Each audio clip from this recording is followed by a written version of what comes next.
Hello, everybody, and welcome to the Shoulder Tap. I am Jack. I am joined by Ben. Ben, what's cooking? Hello, everybody. Happy Friday. It's a good day. It's been a great week for Topstep and a good Friday. So got that feel good Friday going on. How about you, Jack? I certainly do too. I feel fantastic. I've been in like Zen Jack mode this week where, I don't know, you just have those weeks where you feel like you could run through a wall. That is me this week. Yeah. It's been a good one, and shout out to I know we've talked about it ad nauseum, but the launch of Topstep X has gone very well. I love the platform that we've built in conjunction with Sim Funded. That team has done a great job, and looking at it strictly from a risk management standpoint, this platform enables you to manage your not just your risk on an individual trade, but your account level risk, right? Getting out, locking yourself out if you're having a bad day, locking yourself out if you're up big money. That lockout feature is awesome. The personal daily loss limit, personal profit target, all really, really innovative stuff. And happy it's finally out to the public, and really excited to see how it continues to grow. Sounds awesome. Let's talk some traders, shall we, Ben? Yeah, let's do it. I want to give some shout outs. Had kind of a eye popping name jump onto our boards today. He wasn't doing much early morning when I first got in, but out of nowhere, Jesus V put up $13,000 in his live account. He's up a cool 13,000 in relatively short order. Put the trade on, went in his favor, and took it off. Hasn't been in the market since. We're watching closely. Of course, if you're hot, you want to keep swinging a lot of times, but we want to make sure he keeps a lot of that profit as well. So we're watching Jesus. Happy to see him take a big swing and really knock it out of the park with that trade. One of our favorites, If he's up, Nick for a tick or Nick T is up 1,500. David A is up a cool 1,800, and then we've got Felipe. Felipe C is up $17,000 in his XFA. Had to go and look at his trade report, see where he stands, because anytime I see profits in the XFA, I'm a little wary. I want to see him actually extract that, take it out, take the payout, and put it in their bank account. So after today, going into next week, Felipe will need to put up one additional day of at least $200 or more in profit. If he's able to accomplish that, he could qualify for a payout of $13,000. So two pieces of advice for Felipe. Number one is lock it up for the day. Take yourself out of the markets, enjoy your weekend on a well-deserved big trading day, and then focus, game plan, whether that's Sunday or early on Monday for the week. What are you going to do? How are you going to trade small, be selective, and take that $200 profitable day so that you can pay yourself up to 13 grand. That's what we'd really like to see from Felipe after a monster day. yeah, and on that 13, was it Jesus with a $13,000 winner in the live account? That's correct. Yeah, Jesus is up 13 grand in the live. If you are listening, Jesus, you obviously you're a grown person, you can keep trading, but I would highly recommend not letting yourself dip below 5 digits. Take 10 grand into this weekend. Do not squander that. Great trading. Yeah, absolutely. Got to find that mark, preferably above the 50% level. I know Mick preaches that like you have to walk away with at least 50% of those profits. I think the higher you go, the more you should cinch that kind of trailing stop, if you will, up on your P&L. I like that $10,000 mark, Jack. If there's something irresistible that comes across the screen, okay, but it's also Friday. Volume's going to continue to decline, outside of that last 10 minutes or so, and that's my opinion, certainly not the time you should be looking for another trade is 2:50 Central Time on a Friday afternoon. That's an easy way to give up some profits that you made on the week. So don't squander that. Yes, And sir. great work to our live traders. Right on. So we got some cards I think we're going to go through today and then some roasts at the end. Remember, if we are roasting you, it's all in good fun. I don't know who you are, so don't take it personally. I assume the same Right. applies to Ben. Yeah, absolutely. It's all in jest, all in good fun. I try to give some pieces, parting advice as well after the after the roast on how you can improve. But it's also important to remember these folks signed up for this, right? We have this segment, and they submitted their trades to be roasted specifically. So we'll have some fun with it and try to give you some guidance going forward. But yeah, let's talk about some exceptional trading that we've seen first. We've got two great trading cards. You pull up, I think it's Weiji W, trading with us from Taiwan. Shout out to our Taiwanese traders. Always seem to be doing pretty well, disproportionately so. We've got some really, really great Taiwanese traders at Topstep, and Weiji is one of them. 50K XFA that we were calling up to a live account. Uh, Probably the most important number here is 95 days that they've been trading with us in this XFA. That is Wow. very, very high. That's more than 3 full months of trading with us, and steadily taking payouts throughout that period, trading profitably. We had a feature. The name escapes me. I know Mick talked about it maybe a week ago, but very similar in the risk to reward win percentage relationship. So you'll see some pretty stark numbers here. The winning day percentage is only 32%, and winning trade percentage only being 28%. So they're only winning about 1 in 3 of the trades that they put on, but they have a 5-to-1 risk reward ratio. So when they are Mm. winning, they're taking home 5 times as much as the risking. So even at close to a 30% win rate, you can still be profitable when you're looking for those types of trades. That is, I had an interesting conversation with Jacob, one of our risk analysts on the risk team, about the spectrum, right? That relationship between your risk reward ratio and your win rate, and how they have to sort of marry together in equal profitability. And that spectrum is, can be pretty wide. There are people that, look for that 5-to-1 or even 10-to-1 risk reward, and they're comfortable only winning, 10% of the time, 20% of the time. And then there's the other end where, folks are winning 85, maybe even 90+% of their trades, but their risk reward is less than a 1-to-1 ratio. It's a 0.5-to-1, between 0.5-to-1 and 1. Both can be profitable, but that comes down to, and part of the reason I love trading is it's a real game of self-discovery. You have to understand who you are and what you're comfortable doing. Wei Ji is obviously comfortable taking the losses, right? Putting the trade on confidently. If it works out in their favor, great. They're going to make a significant profit on that trade. If it doesn't work out, they move on. They don't implode after a multiple trade losing streak, which is really impressive. And that's reflected in the worst trading day that they had was not even at the daily loss limit. The 50K account, your daily loss limit is $1,000. That's the most you can lose, and they only lost $691. So that combined with the fact that they're only taking on average, it's a little bit less than 2 trades per day. Lots of days, Jack, if you're looking at that trade report, you'll see they put 1 trade on, it goes in profit, they're walking away. So that is very, Mhm. very disciplined and selective trading, which is exactly the type of thing we want to see.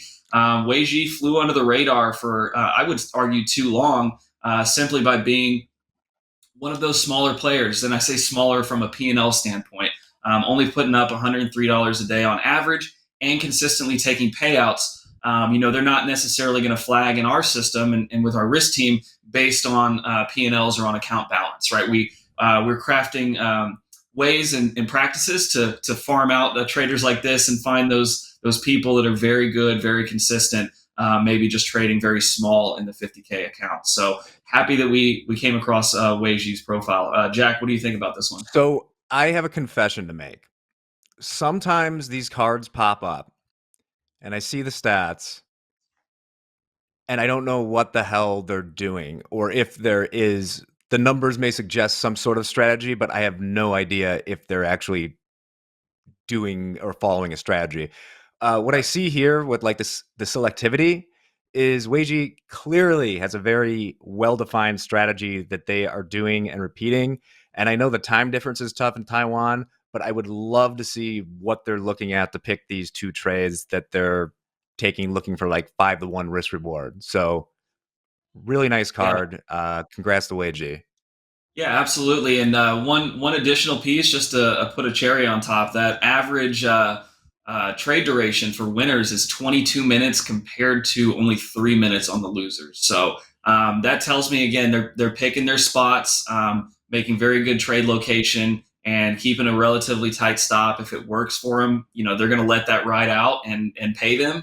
And if it doesn't work, they're managing that risk very tightly inside of the daily loss limit, and they're hitting that stop pretty quick. So yeah, really fantastic trading. Always cool to see 95 days in the account and that XFA that shows longevity and that type of risk reward ratio as well being successful. So yeah, big kudos to Wei Ji. We can continue on. Let's move on to our next trader, Tran. Tran L's trading with us from Irvine, California. And Tran, I see the daily P&L. I think that maybe was a carryover from the previous card. Tran's actually averaging $1,658 average P&L, trading the NQ. And Tran had two XFAs that we were calling up to a live account. So they're not exactly the same balances, but generally speaking, you could multiply what you're seeing on this card by two because we called both of those 50K XFAs up to live as of yesterday. So Tran is also doing incredibly well. Very, very high win rates relative to the risk reward. So shocking in a different way. They're rocking a 2.8 risk reward ratio and taking home 72% winning trades and 86% winning days. That high winning day percentage is always a big gold sticker that we look at on the trade reports, because it tells us that whatever your strategy is, whether it's high win rate, low risk reward, or low win rate, high risk reward, wherever you fall on that spectrum, you are walking away profitable on the day. Very important for us. I think that's helpful for your psychology. It certainly reflects well on you as it relates to the risk team. So yeah, super, super nice winning percentages compared to that risk reward ratio. Average winning trade is $938. Average losing trade is $328. Only taking 3 trades per day. So again, low trading volumes, only averaging 3 contracts per trade. They're looking at the markets, planning things out, picking their spots, and putting trades on that are working out for them. One of the best pieces of this trading card, and something I really, really like from any trader we take a look at, is taking significant payouts. So in the XFA, Tran had taken, in this one specifically, had taken $6,000 in total payouts while they were in the XFA. For those of you that may be new here as well, when you get called up to a live account, no matter where you are in that 5 winning day of $200 or more count, you will have an opportunity, even if you've only posted one $200 winning day since your last payout, you will be given the opportunity to take another payout in that call up to live process. Very happy to say that Tran, across both of those XFAs that they were called up in, collectively is taking $14,100 in payouts in the transfer to live payout process. So that is also the max that they could have possibly taken. So they took the full 50% payout in both of those accounts, totaling $14,000. That's a big payday. Really impressed with that. Really happy for you, Tran, to be taking that kind of money out of the markets, and ultimately still having a really healthy balance of about $14,000 that they'll be taking into the live account. So the numbers that Tran's been putting up in an XFA, 50K XFA specifically, have been pretty staggering. Having a $7,400 winning day as your best day in the 50K account is very impressive. Set more than 7 times your daily loss limit as your best day is going to give you a lot of breathing room. And ultimately, that daily loss limit on the 50K is really healthy. I think $1,000 loss limit is very healthy, especially when you're posting those big winning days. And 7,000 wasn't the only one. They had another 4,000 day, I believe a $3,000 winning day. So capable of putting up big winning days and having that amazing risk reward ratio, win rate relationship is, I really can't say enough about it. Only 14 days traded. That's not nothing, but it's not a huge body of data. I think what we will likely see as Tran moves into the live account, continues trading with us, we get more trading days in a funded account to reflect on. We'll see that relationship between win rate and risk reward ratio start to stabilize a little bit. Having a 70% win rate on 2.8 risk reward is that's a cash printer, for lack of a better word. I mean, you're really raking it in when you're doing something like that, and that will eventually kind of stabilize, maybe closer to a 2-to-1 risk reward, maybe a little bit lower on the win percentage. It typically kind of comes out of somewhere as you add more data to these statistics. You'll see that kind of stabilize. But overall, I don't want to take anything away. Really, really impressive trading that we've seen from Tran. What sticks out here, Jack? Yeah, some of that's probably influenced like from statistics and things like that. You usually want a sample size of about 30 or more before you start taking any inferences from 'em. Yeah, long term, this is awesome. I think it's skewed some by that $7,400 winning day, which is huge based on that size. I would not expect going forward that you can maintain 72% winning trades at at like a nearly 3-to-1 risk reward. If you are, I'm sure Renaissance or Citadel would like to talk to you, Tran, but you probably already know that. So be careful with expectations as you go into the live account here, because those numbers might change a little bit, but that's okay. If you keep them in your favor, you're still going to do just fine. So great stuff. Love the payouts. Yeah. Good job. Of course, yeah. That's a big point of emphasis for us when people move into the live account. Something, I don't know exactly what it is, but something changes a little bit psychologically because the XFA is a funded level account. You can take payouts from your profits in that account. But moving into a live account, sometimes people, say, okay, well, I had 2 XFAs. Now I'm going to be in one live account, so I'll need to double my contracts to kind of make up that difference. I would advise against that strongly. You got to dance with the one who brought you. You're in a live account. You're going to work with the risk team. We can, work with you on adjusting your risk parameters, expanding them in the case, like with what we've done with Dakota. You show really consistent profitability. We can do a lot of things. We want to put the tools and the resources in your hands, into the hands of our best traders. That's ultimately, if you boil it down to what is the job of a risk manager in the risk management department, is to keep our prop firm's capital out of the hands of poor traders and put it into the hands of excellent traders. So we're going to continue to do that. That's all I would say about Tran is dance with the one who brought you and stick to what has been working for you so well. And if it stops working, reevaluate.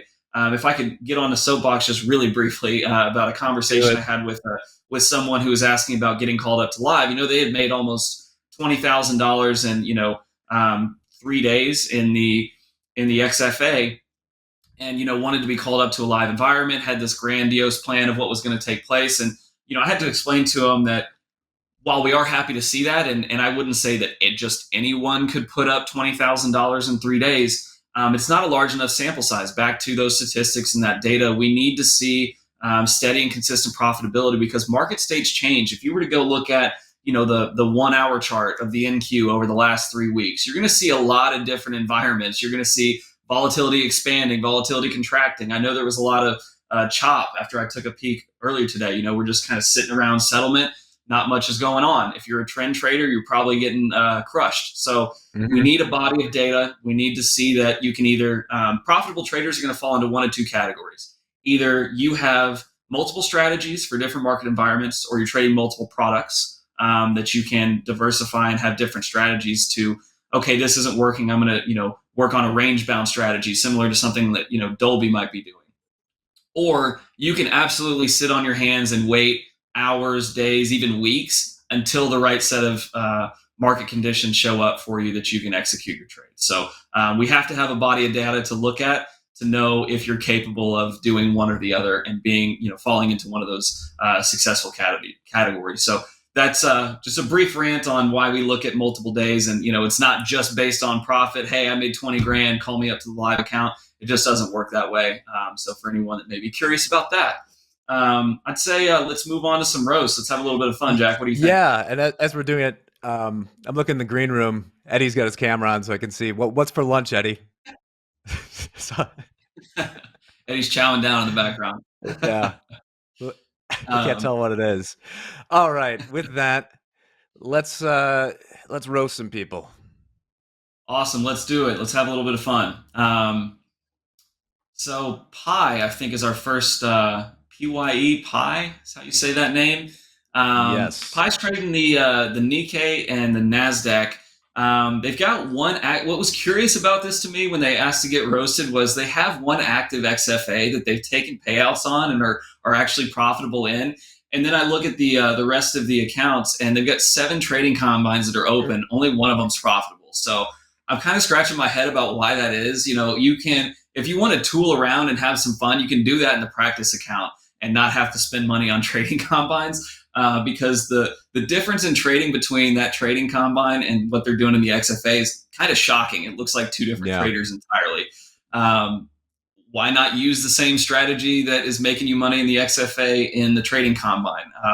Is really my takeaway. That's what I would recommend. Either that, or if you truly want to, just treat it like a video game, just rip through some practice accounts. That way, you're not spending, $50 at a time or 20 if you're on the Topstep X platform. That was my takeaway here. What do you All think, right. Jack? Yeah, no, I have some takes. I'll give some caveats. I get these cards a few hours before, so some of these maybe aren't as tight as I'd like them to be, but we got some stuff to have some fun with. Ben or the crowd here, are you all familiar with this beef going on between Drake and Kendrick Lamar? Very, very loosely. I know that it's happening. I know nothing about it. Okay. If Pi was a character in this Drake versus Lamar beef, I think he would actually be Tupac, aka dead after leaving the casino, right? That's what he's treated right. R.I.P. Pac, but if he were with us, he would tell you to make some changes, Pi. Wake up in the morning and ask yourself, is it worth trading or do I roast myself? That's all I got for Pi. All right, we'll keep it moving. Next up, They we've get got they get better from here. okay. um, this is a one mouthful of a name. That was probably the hardest part of getting this next trader up was Ephemios. Ephemios. Thank goodness we don't have the last name up as well. Ephemios is Greek, for those of who may be wondering. We love our Greek traders, but that's difficult for an American to Texan specifically to try and pronounce.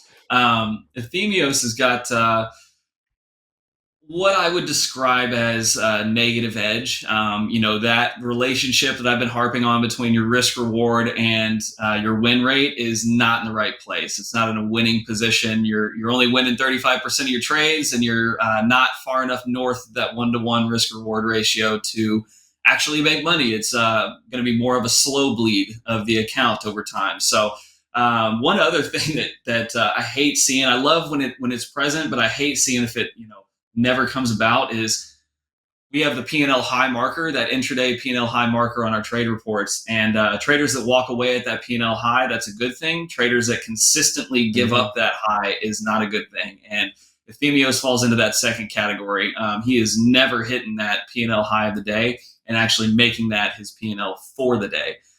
So if you're up, walk away with money. Lots of time spent in the trading combines, which is generally a good thing. Just be a little bit more selective. I think that's the fix here, is just be more selective with your trades. You'll fix one of those two things, either that win rate or that risk reward, so that you can actually become profitable and not just slowly bleed to death in this account. Yeah. Well, I got to do better for Richard Poster because Richard Poster said the last one wasn't funny. So we'll try. Uh, Okay. Ephemios, either way, he's effed up this account. The Greek Olympic Committee should get you a Speedo and put you in the water polo net because you are incredible at exerting a ton of effort and barely staying afloat. I looked at the account balance on this, and for all the effort, it's basically at zero from what I saw. Ducks are impressed by your ability to tread water. If you were Jack Dawson in Titanic, the twist ending would be the old lady would find you in the North Atlantic, still alive and kicking in 1996. Please do something, anything, just so I can feel something about this card. Go get him, Ephemios. Yeah. Treading water for 2 weeks is brutal. To be at -$1 in the account balance after a couple weeks of trading is real. That's rough. It's a lot of wasted time, basically. Let's It's move on. better We than got being one more. I down. think. Yeah, I we think got we can one more. get one more off. Let's pull up as Oswaldo. Oswaldo G. This one was interesting. When I was tracking the P&L, it reminded me of a relatively common meme in the trading space. You're in a trade that goes against you right away. You're red, and you're like, "Damn it! I missed the entry, or I got a bad fill. You start talking down on yourself, and then it comes back in your favor, and you go just barely green before it absolutely falls through the floor and blows you out. And that is basically what Oswaldo's done with his P&L curve. Went down to start, came back up just barely above, enough to make some money, and then he put on the next day after he was up 150 bucks in the account, put on the most size and most trades he'd put on at any point, and proceeded to swiftly blow through this account. So that's unfortunate. It's painful. I think there's a lot of psychology that goes into that type of trajectory, whether it's in one trade or across 5 days in an account.